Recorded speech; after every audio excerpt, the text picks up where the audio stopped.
Jeans అనేది అది పుట్టుకకు సంబంధించింది.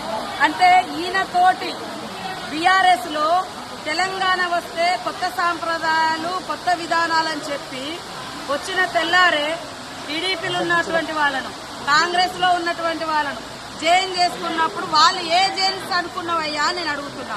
2018లో కూడా కాంగ్రెస్ పార్టీ నుంచి 13 మంది ఎమ్మెల్యేలను జైన్ చేసుకున్నావు.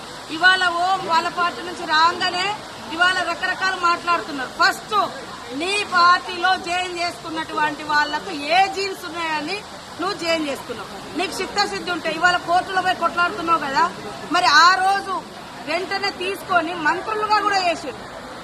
ఏది నీ నీతి అంటున్నా కేటీఆర్, నీ నీతి నీ రీతి ఏదయ్యా?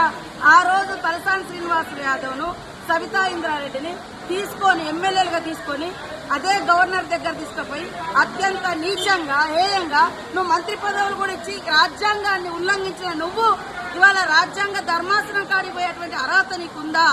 ఫస్ట్ ఇప్పటికైనా నేను సవాల్ చేస్తున్నా.